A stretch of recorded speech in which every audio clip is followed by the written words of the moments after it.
আয়াত ৫ وإني خفت الموالي من ورائي وكانت امرأتي عاقرا فهب لي من لدنك وليا অনুবাদ আর আমি আশঙ্কা করি আমার পর আমার স্বগোত্রীয়দের সম্পর্কে আমার স্ত্রী বন্ধা কাজেই আপনি আপনার কাছ থেকে আমাকে দান করুন উত্তরাধিকারী আয়াত ৬ يرثني ويرث من آل يعقوب واجعله رب رضيا অনুবাদ যে আমার উত্তরাধিকারিত্ব করবে এবং উত্তরাধিকারিত্ব করবে ইয়াকুবের বংশের এবং হে আমার রব তাকে করবেন সন্তোষভাজন তফসির ১ নং ফুটনোটের বিবরণ আলেমদের মতে এখানে উত্তরাধিকারিত্বের অর্থ নবুয়ত রিসালত তথা ইলমের উত্তরাধিকারিত্ব আর্থিক উত্তরাধিকারিত্ব নয়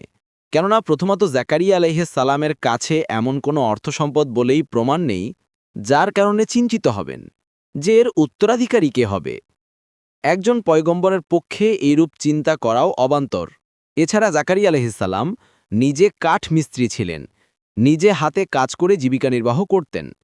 কাঠ মিস্ত্রির কাজের মাধ্যমে এমন সম্পদ আহরণ করা সম্ভব নয় যার জন্য চিন্তা করতে হয় দ্বিতীয়ত সাহাবায়ে কারামের এজমা তথা ঐক্যমত্য সম্বলিত এক হাদিসে বলা হয়েছে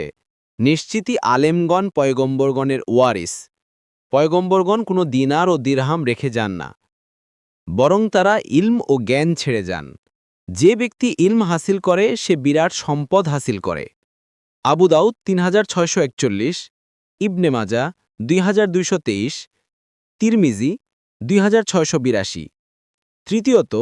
স্বয়ং আলোচ্য আয়াতের ইয়ারিসুনি ওয়াইয়ারিসুমিন আলি ইয়াকুবা বাক্যের যোগ এরই প্রমাণ যে এখানে আর্থিক উত্তরাধিকারিত্ব বোঝানো হয়নি কেননা যে পুত্রের জন্মলাভের জন্য দোয়া করা হচ্ছে তার পক্ষে ইয়াকুব আলাইহিস সালামের উত্তরাধিকারী হওয়াই যুক্তিযুক্ত কিন্তু তাদের নিকটবর্তী আত্মীয়স্বজনরা যাদের উল্লেখ আয়াতে করা হয়েছে তারা নিঃসন্দেহে আত্মীয়তায় ইয়াহিয়া আলাইহিস সালাম থেকে অধিক নিকটবর্তী রেখে দূরবর্তীর উত্তরাধিকারিত্ব লাভ করা উত্তরাধিকার আইনের পরিপন্থী ইবনে কাসির ২ নং ফুটনোটের বিবরণ অর্থাৎ আমি কেবলমাত্র নিজের উত্তরাধিকারী চাই না বরং ইয়াকুব বংশের যাবতীয় কল্যাণের উত্তরাধিকারী চাই সে নবী হবে যেমন তার পিতৃপুরুষরা যেভাবে নবী হয়েছে ইবনে কাসির